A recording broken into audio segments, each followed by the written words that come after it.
Owen Grant pressed his palm against the cool window of his dormitory, watching 3 suns set over the alien horizon. Purple clouds drifted past towers that spiraled higher than any building on Earth. Somewhere in those towers, thousands of students from hundreds of worlds were settling in for the night.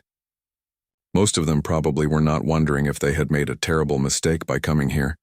The Galactic Concordance Academy accepted its first human students 3 cycles ago. Owen was part of the second group, one of only 12 humans among 3,000 beings who looked nothing like him. His acceptance letter had arrived with a warning that humans came from what the galaxy classified as a dangerous world. He had laughed at the time. Earth seemed perfectly normal to him. "You are doing the thing again." Dylan spoke from across the room without looking up from his datapad.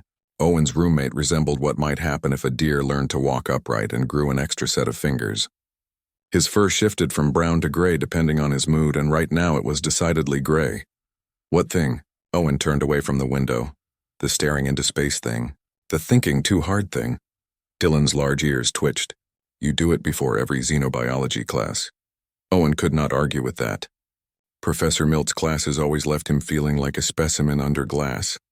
The elderly arachnoid scholar had 8 eyes and seemed to use all of them to watch Owen whenever discussion turned to predator species or dangerous worlds.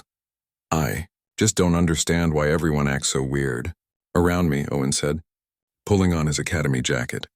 The gray fabric adjusted automatically to fit his frame, one of the few pieces of technology here that actually impressed him.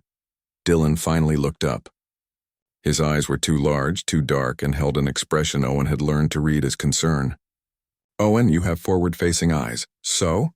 "Predators have forward-facing eyes. Prey animals have eyes on the sides of their heads to watch for danger." Dylan gestured to his own face where his eyes sat far apart. "Every species learns this in basic biology." Owen sat on his bed, which had been specially made to accommodate human sleeping preferences. Everything in the academy required accommodation for him. The doors were too tall. The chairs were wrong shapes. The food synthesizers had needed 3 weeks of programming before they could make something his stomach would not reject. "I'm not a predator," Owen said. "Humans are omnivores." "Your teeth say otherwise." Dylan returned to his datapad. "You should get to class. Professor Milt gets irritable when students arrive late, and he is already interested in you enough." The corridors of the academy were carved from some kind of living stone that glowed with soft blue light. Students moved in clusters, speaking languages Owen's translator implant struggled to process. A group of crystalline litherans passed by, their bodies refracting light into rainbow patterns. They gave Owen a wide berth.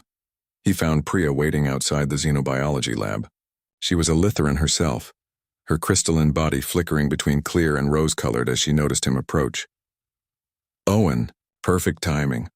Her voice came from somewhere inside her body, translated into words he could understand. "Did you study for the practical examination?" "There's a practical exam?" Owen felt his stomach drop. Professor Milt announced it last session. "Were you not paying attention?" Priya's colors shifted to concerned amber. He said it would be memorable. The lab doors opened and students filed inside. Owen had grown used to the way others positioned themselves in the room. Herbivorous species clustered together near the front. Omnivorous species took the middle rows, and Owen sat alone at a table in the back corner, where Bastian the Grandorian sometimes joined him. Bastian resembled a walking boulder, and was one of the few students who did not seem nervous around humans. Professor Milt entered through a side door, his 8 legs carrying his bulbous body with surprising grace. He wore a translation collar around what might have been his neck, and it rendered his clicking speech into perfect galactic common. "Good cycle, students. Today we begin our unit on fear responses across species lines." Professor Milt's 8 eyes scanned the room, pausing on Owen for just a moment too long. "Fear is the mind killer, as one of your ancient human philosophers once wrote." "Mr. Grant." Owen had no idea which philosopher that was, but he nodded anyway. "However," Professor Milt continued, "fear is also a survival mechanism. It keeps us alive in the presence of danger. It helps us identify threats. It teaches us which creatures to avoid." He moved to his desk where a large cloth covered something rectangular. "Today we will explore what fear looks like across different evolutionary backgrounds." A wheeled container rolled through the side door, guided by Professor Milt's assistant. The container was made of reinforced transparent material, and something inside it moved with enough force to make the entire box shake. Students leaned forward. Owen heard Dylan's breathing quicken from several rows ahead.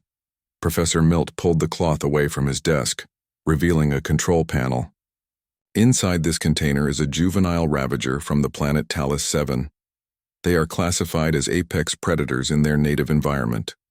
This specimen is 6 months old, roughly the size of what you humans call a large dog, Mr. Grant. Owen stood up slightly to see into the container, a creature with obsidian black scales and luminescent orange eyes pressed against the transparent wall.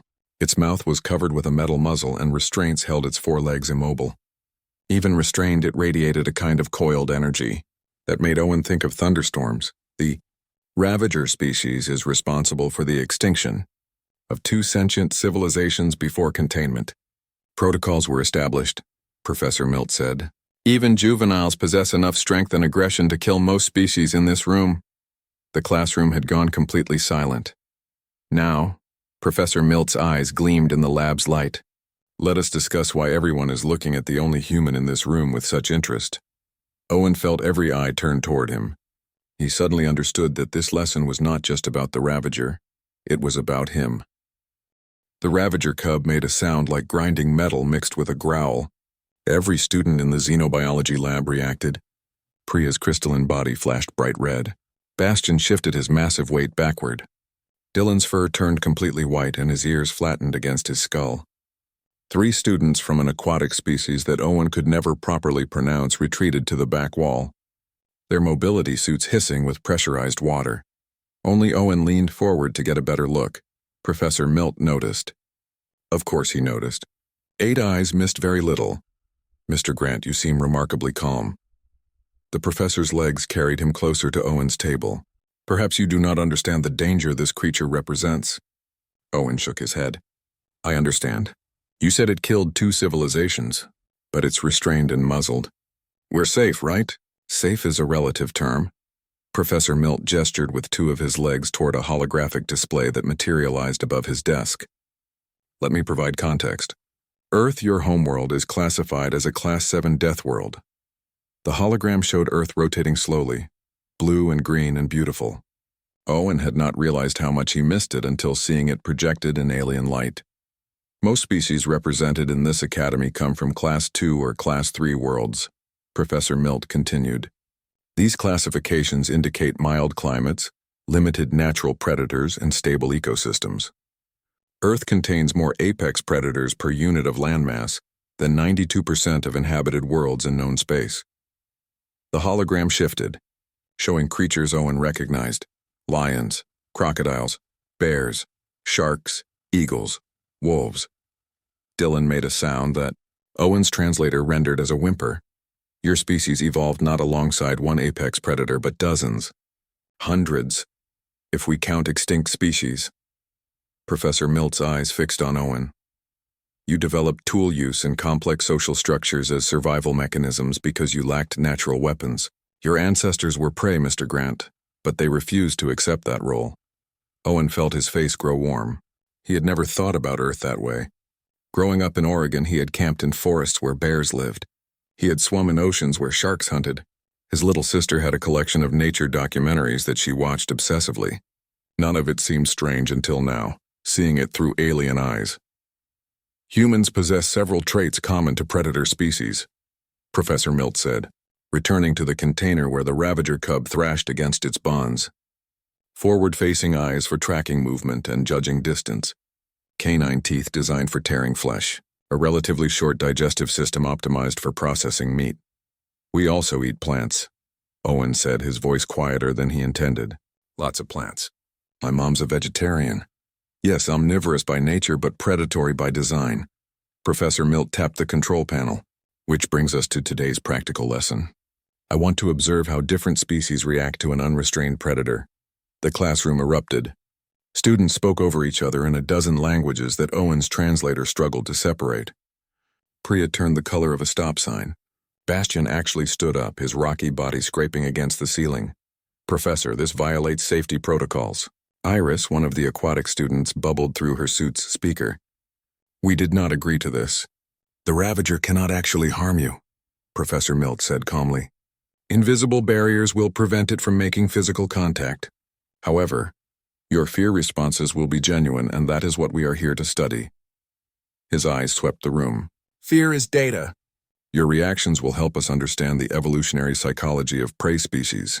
He said prey species, while looking at everyone except Owen. But what about the human? Dylan asked, his voice cracking. What if it goes after him? Professor Milt's expression, if an arachnoid could be said to have expressions, seemed almost eager. An excellent question. We shall see. Before anyone could protest further, Professor Milt pressed a button. The muzzle on the ravager cub fell away with a metallic click. The creature's mouth opened, revealing rows of teeth like curved glass daggers. Its tongue was purple and forked.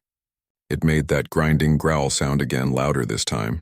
Several students grabbed their belongings, preparing to run despite the professor's assurances about barriers. Professor Milt pressed another button. The restraints holding the cub's legs disengaged. The ravager cub launched itself from the container with explosive power. It cleared 3 meters in a single leap, landing in the center of the classroom floor. Its scales caught the light, making it seem like it was covered in moving shadows. Those orange eyes swept the room, and Owen could see the intelligence behind them. This was not a mindless monster. This was a thinking, calculating hunter. Someone screamed. Owen thought it might have been Dylan. The cub took a step toward Priya. She backed up so fast that her crystalline body cracked against the wall. The sound made the ravager's head snap toward her, but then something else caught its attention. Its nostrils flared. The cub's head swiveled left and right, taking in scents. Students pressed themselves against walls, trying to become invisible. Bastian moved in front of 2 smaller students, using his bulk as a shield. The ravager cub's gaze passed over every student in the room. Then it stopped, focusing on the back corner. On Owen. The creature's body language changed. Its tail, which had been lashing back and forth, went rigid. Its eyes locked onto the human like targeting lasers. It lowered its head slightly, and every muscle in its body tensed. Nobody move, Professor Milt said, but his voice carried an edge of uncertainty that had not been there before. The ravager cub began walking toward Owen. Not running, not charging, walking with deliberate, measured steps. Each footfall clicked against the floor. The sound echoed in the silent classroom. Owen's hands gripped the edge of his table. His heart hammered in his chest, but something made him stay still. Some instinct he did not fully understand. The cub came closer. 3 meters away. 2 meters. 1.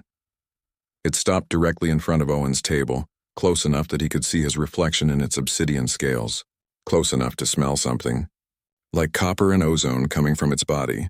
The ravager cub stared at Owen. Owen stared back. Then the creature did something that made Professor Milt gasp in his clicking language. It sat down, tilted its head to one side, and its tail began to wag. Owen had grown up with dogs, 3 of them to be exact. Bailey, who had died when Owen was 12, Scout, who still lived with his parents, and Murphy, the German shepherd mix that his sister had rescued from a shelter. Owen knew what a wagging tail meant, even on a creature with obsidian scales and teeth like broken glass. It's okay, Owen said softly. More to himself than the ravager cub, the creature's ears, which Owen had not really noticed before, perked forward. They looked like fins made of the same dark scales, but they moved independently, focusing on Owen's voice. Owen slowly extended his hand, keeping it low, palm down, knuckles forward. This was how his father had taught him to approach strange dogs at the park. Let them come to you. Let them decide you are safe, Mr. Grant. Do not move. Professor Milt's voice cracked through the translation collar, but Owen was already committed. The ravager cub leaned forward, its snout stretching toward Owen's hand. He felt hot breath against his skin. The cub's nostrils flared, taking in his scent. Owen held perfectly still, barely breathing.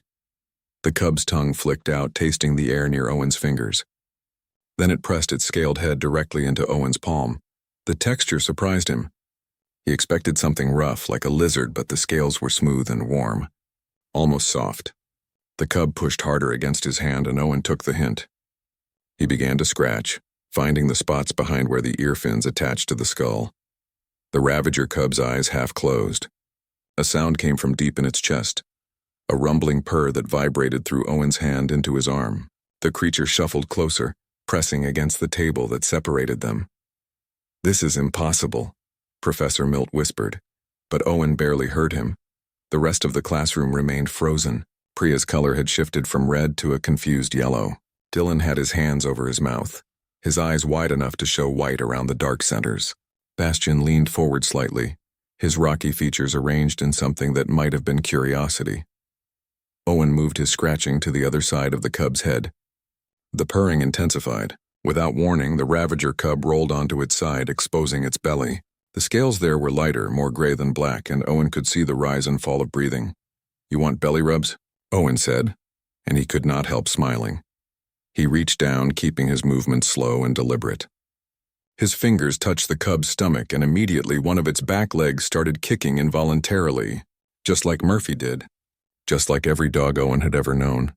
The absurdity of it made him laugh. A quiet laugh, but genuine. The sound made the cub's tail wag harder. It squirmed on the floor, all four legs moving now, completely vulnerable and apparently loving every second of attention. "Someone explain this," Bastian said, his voice like grinding stones. "I have watched many Earth-nature documentaries since humans joined the Academy. This behavior pattern matches your canine species. Because it's the same behavior," Owen said, still rubbing the cub's belly. "Submissive posture. Showing trust. This little guy is just a baby and he was scared in that container." "That little guy is a ravager," Iris said from her corner. "They do not show trust. They do not act submissive. They kill." "Adults might," Owen agreed, "but this one is a juvenile. It's been restrained, muzzled, surrounded by strange beings in a strange place. Of course it was scared." He looked up at Professor Milt. "How long has he been in that container?" The professor's legs clicked against the floor as he moved closer. His data pad extended to record everything. The specimen was contained this morning for transport to the Academy. "Approximately 4 hours. 4 hours in a cage for a baby." Owen shook his head. "No wonder you were stressed, buddy." The ravager cub rolled back onto its feet in one fluid motion. Before Owen could react, it jumped up, planting its front legs on his lap. It weighed more than he expected, solid muscle under those scales. The cub's face was level with Owen's now, close enough to count those glass dagger teeth. Then the creature began licking Owen's face. The tongue was rough and slightly sticky, like a cat's but bigger. Owen laughed again, turning his head away, but the cub was persistent. It wanted to give affection, and it was not taking no for an answer. Okay.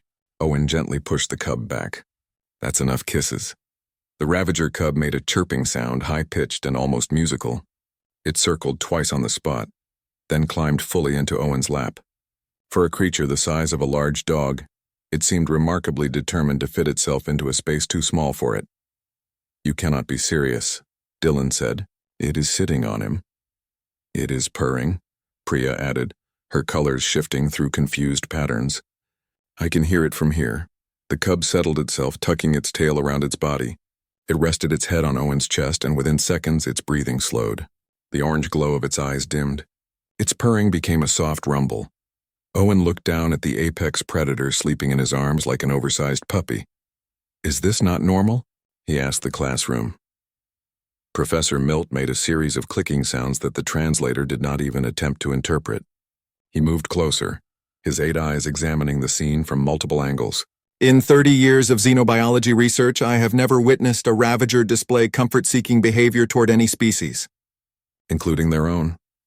"Maybe nobody tried petting one before," Owen said. "Perhaps because most beings value their limbs." Bastian rumbled, but there was amusement in his tone. The class bell chimed, signaling the end of the session. Nobody moved. The ravager cub continued sleeping, completely dead to the world. Owen tried to shift position, and the cub's eyes opened slightly. A low growl emerged, not threatening, but definitely annoyed.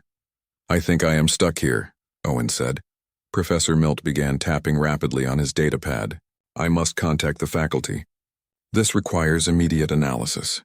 The implications are extraordinary." "What implications?" Owen asked. "It's just a scared baby that needed comfort. That scared baby, as you call it, should have attempted to kill you." Professor Milt's eyes reflected the lab's blue light.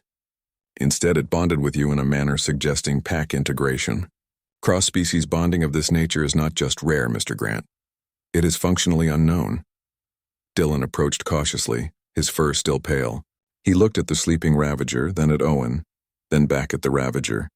"I have been afraid of humans since you arrived," he admitted quietly.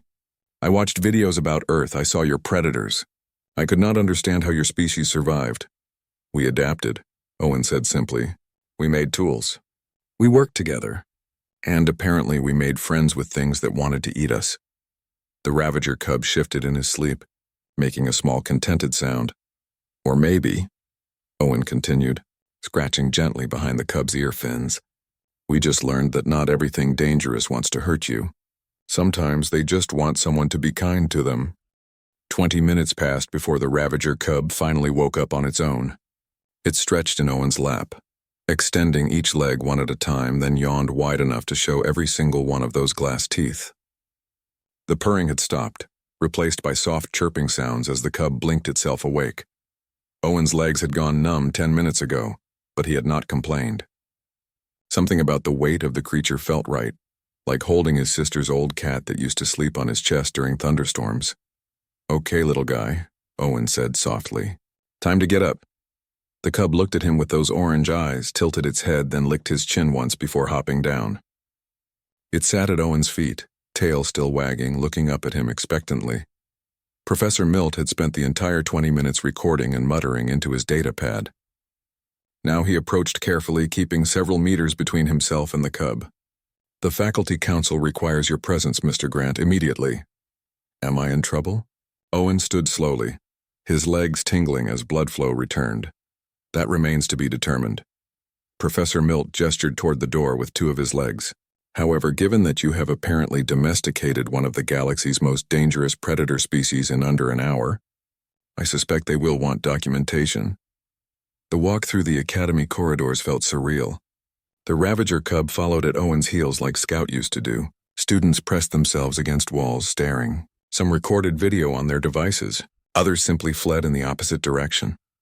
"This is going to be all over the academy network," Dylan said, walking beside Owen despite his obvious nervousness. "You know that, right?" Owen shrugged. "Not much I can do about it now." "You could have not petted the murder lizard," Dylan suggested. "He is not a murder lizard. He is a baby." Owen glanced back at the cub, which chirped happily. "Aren't you, buddy?" The cub's tail wagged harder. The faculty council met in a chamber carved from the same glowing stone as the rest of the academy, but here the walls held shelves filled with artifacts from thousands of worlds.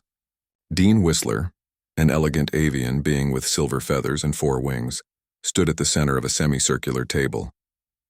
Beside her sat Dr. Finn, whose species Owen could never quite identify beyond vaguely amphibious, and Security Chief Boulder, an insectoid whose carapace gleamed like polished bronze. Professor Milt's assistant had already sent the classroom recordings. A holographic display showed Owen's entire interaction with the ravager cub from 4 different angles. "Mr. Grant." Dean Whistler's voice was melodic, almost song-like. "Please explain your actions." Owen stood in the center of the chamber. The ravager cub sat beside him, occasionally looking up to check that Owen was still there. "I treated it like a scared animal, ma'am. That is all." "That is not all," Dr. Finn said, her throat sac inflating and deflating with each word. "What you did demonstrates an instinctive understanding of cross-species behavior that most trained xenobiologists spend decades developing." Security Chief Boulder leaned forward, his multifaceted eyes catching the light. "Humans are either very brave or very stupid. The data on your species has not yet determined which." "Maybe both," Owen admitted. "We had to be living on Earth." Dean Whistler tapped one wing against the table, creating a soft drumming sound. The holographic display shifted, showing not the classroom but a compilation of images from Earth. Dogs sleeping with humans, cats curled in laps, horses being ridden, falcons perched on gloved hands. Even images of humans hugging wolves at wildlife sanctuaries. "Your species has a documented history of forming bonds with creatures that should be competitors or predators," Dean Whistler said. "Wolves became dogs. Wild cats became companions. You domesticated horses, cattle, pigs, and dozens of other species. You even keep predators as pets for emotional support." "Well, yes," Owen said. "Animals are good for mental health. They provide companionship." The 3 faculty members exchanged looks that Owen could not quite interpret. "Most species do not think this way," Dr. Finn explained. "When we encounter dangerous fauna, we avoid them or eliminate them. We do not attempt to befriend them. Why not? Owen asked. Most animals are not actually trying to hurt you. They are just trying to survive. If you show them kindness, they usually respond to it. Usually, Security Chief Boulder said, his voice dry. And when they do not respond to kindness? Owen thought about the coyote that had bitten his father while they tried to free it from a fence.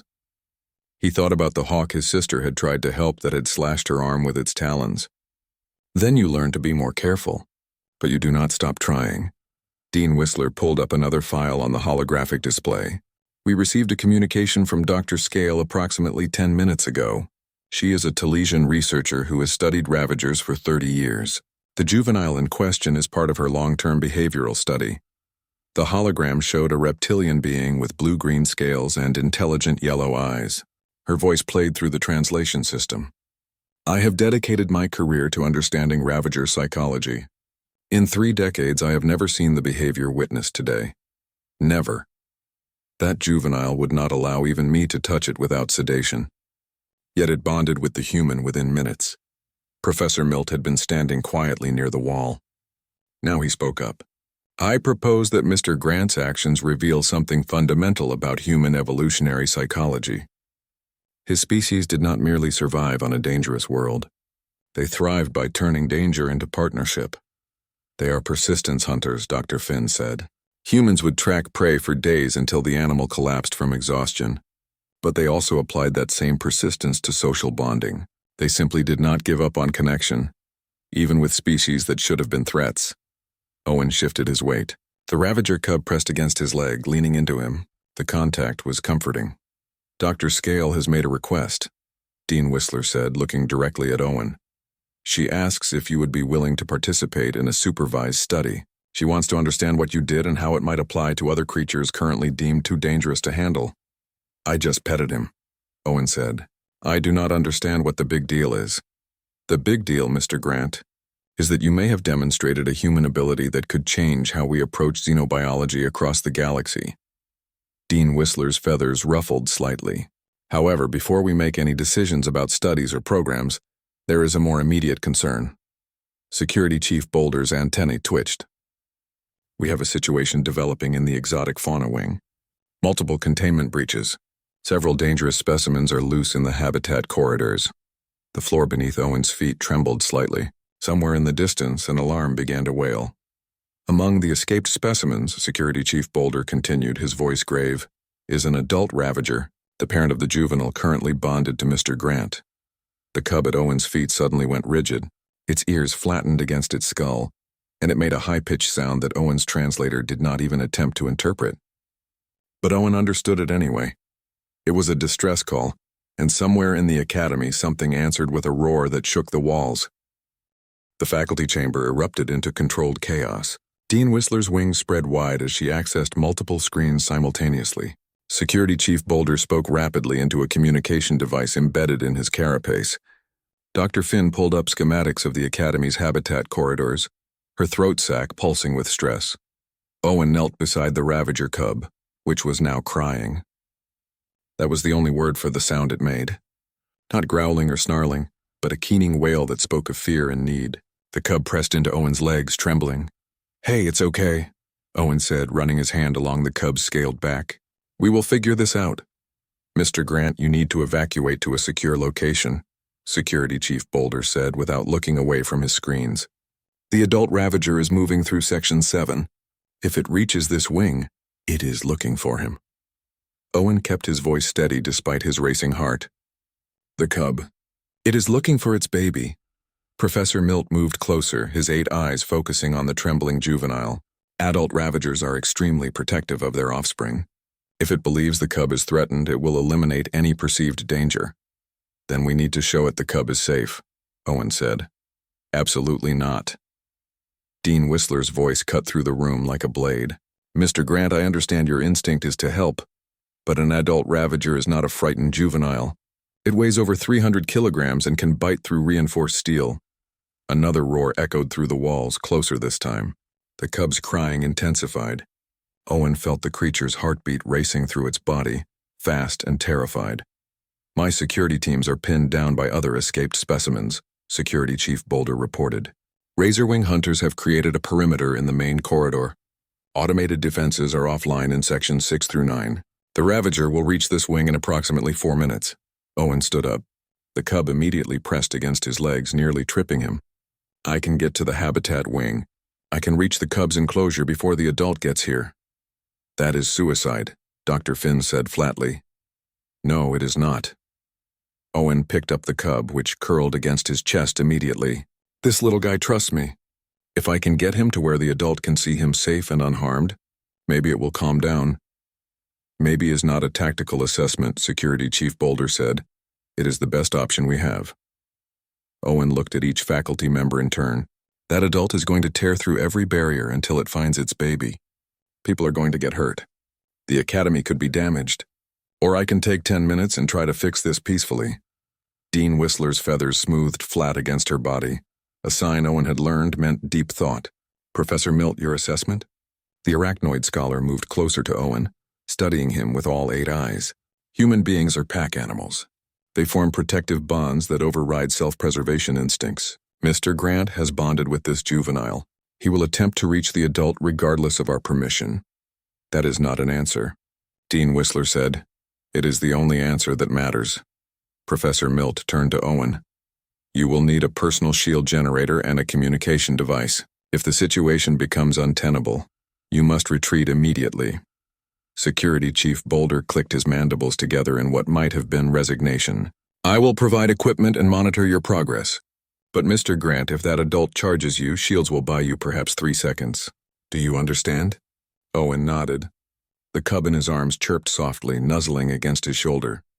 2 minutes later, Owen stood at the entrance to the habitat corridors. He wore a belt with a shield generator that Dr. Finn promised would protect him from most impacts. A small communication bud sat in his ear, connecting him to Security Chief Boulder's command center.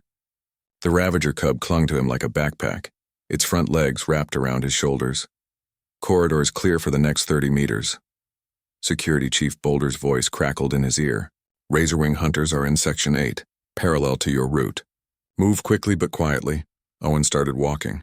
The corridor's blue glow seemed dimmer here, as if even the living stone sensed danger. Claw marks gouged the walls. A mobility suit lay abandoned on the floor, its occupant having fled. Owen stepped over it carefully. The cub's breathing was warm against his neck. It made soft chirping sounds, almost like it was talking to itself, or maybe to him. You are doing fine, Owen whispered. We are going to find your parent. A shriek echoed from somewhere to his left. One of the Razorwing hunters, probably. Owen forced himself to keep walking at a steady pace. Running would trigger chase instincts. He had learned that from wildlife documentaries. Turn right at the next junction, Security Chief Boulder said.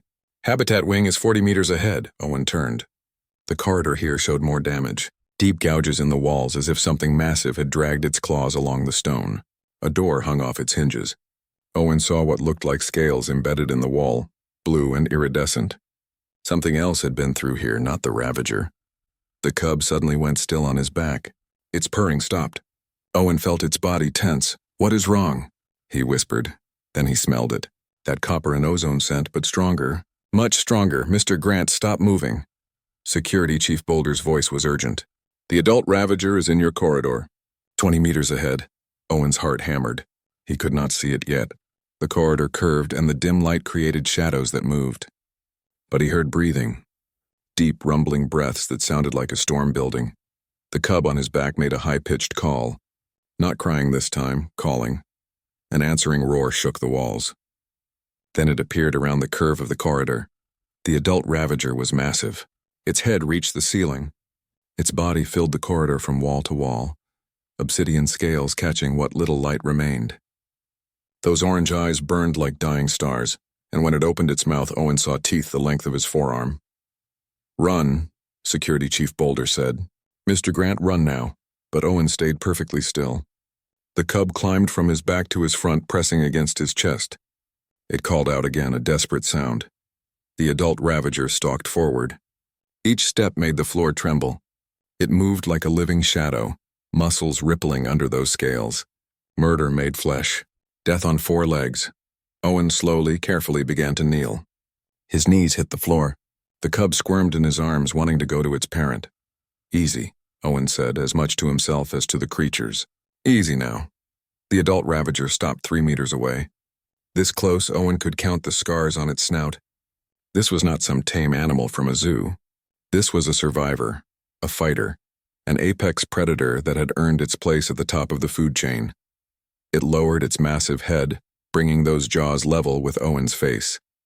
He could feel heat radiating from its body, could smell old blood on its breath. The cub chirped and squirmed harder. Owen, moving slowly enough that time seemed to stop, loosened his grip.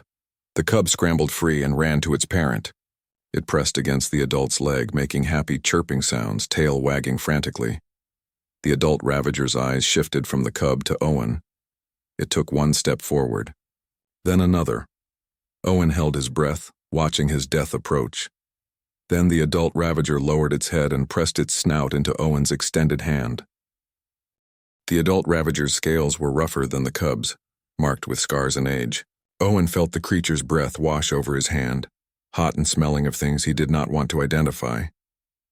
His fingers shook, but he kept them steady enough to scratch behind the ridge where skull met neck. The adult's eyes closed halfway. A rumbling sound emerged from deep in its chest, lower and more powerful than the cub's purring, but unmistakably the same thing. The cub bounced excitedly at its parent's feet, chirping and rubbing against the massive legs. Mr. Grant, Security Chief Boulder's voice was barely a whisper in his ear, as if speaking too loud might break whatever spell had been cast. I am watching this on 3 different camera feeds, and I still do not believe it. Owen did not respond.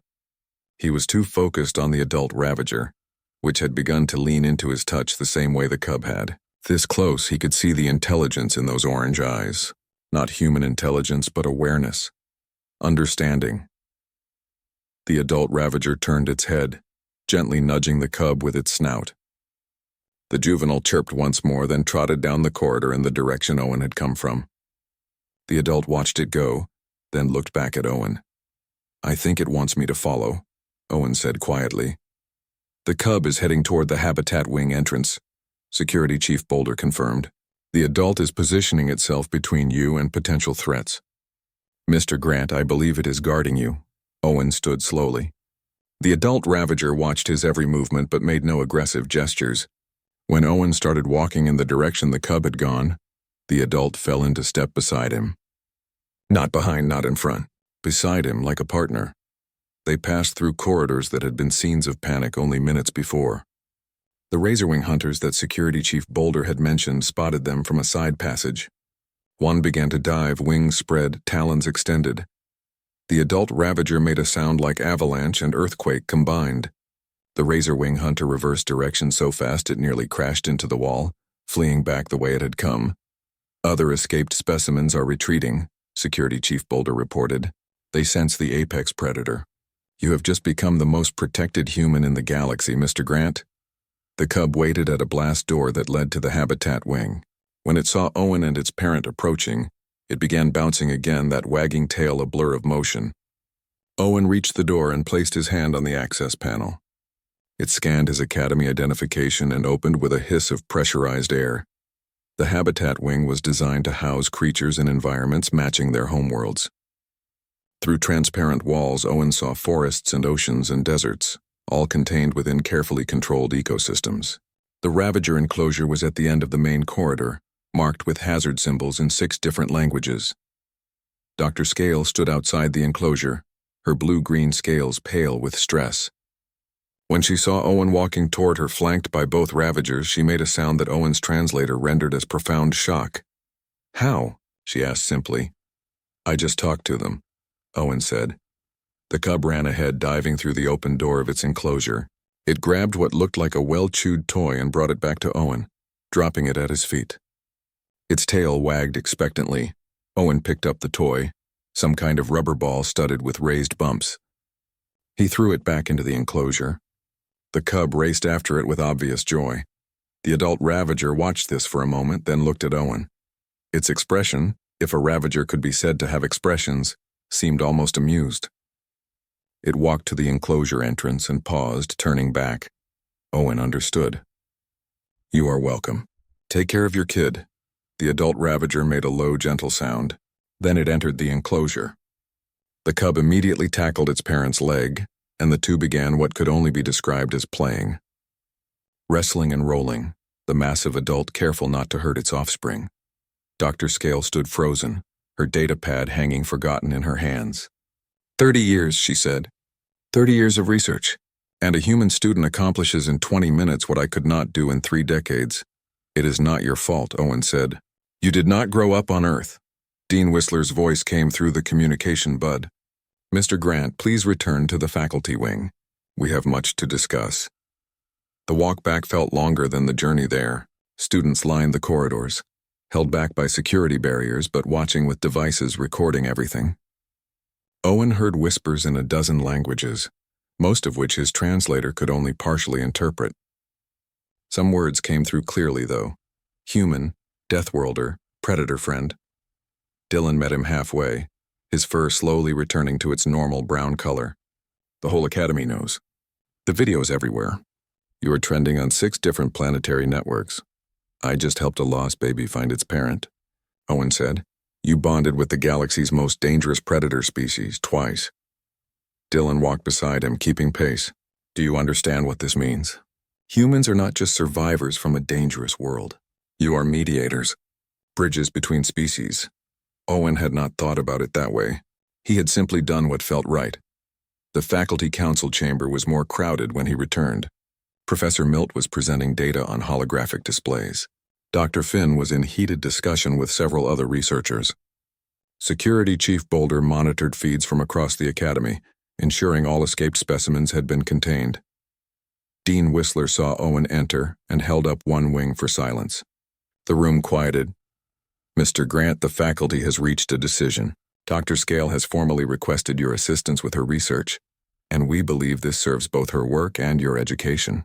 You will be assigned as a student assistant in the exotic fauna wing, working with creatures previously deemed too dangerous for direct contact. Owen blinked. I am not even sure what I did. That is precisely what we need to understand. Dean Whistler's feathers caught the light, creating patterns of silver and blue. Your species evolved on a world that should have killed you. Instead, you learned to communicate with that danger, to find common ground with creatures that had every reason to destroy you.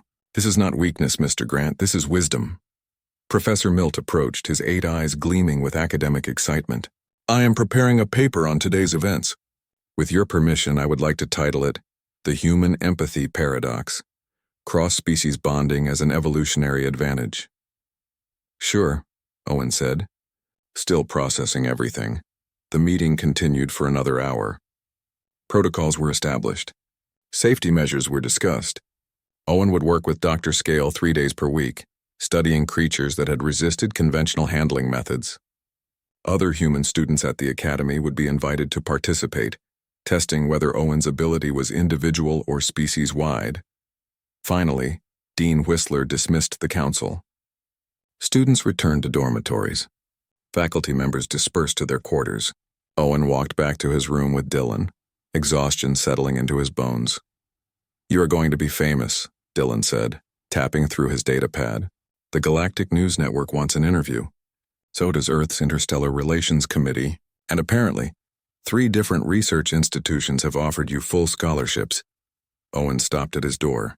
Through the window, the 3 suns were rising, painting the alien sky in colors Earth never saw, purple and gold and green, beautiful and strange. I just want to sleep, he said. But before he could enter his room, his communication device chimed, a message from his sister who must have seen the videos. Her text made him smile. You petted an alien murder lizard.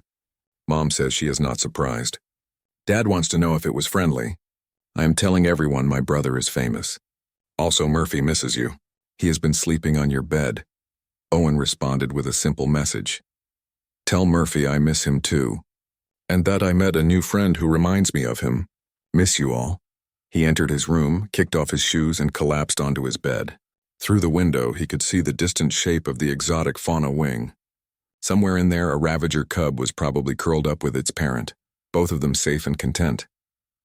Owen closed his eyes. Tomorrow would bring new challenges, new studies, new creatures to understand. But tonight he allowed himself to feel something he had not felt since arriving at the academy. He felt like he belonged.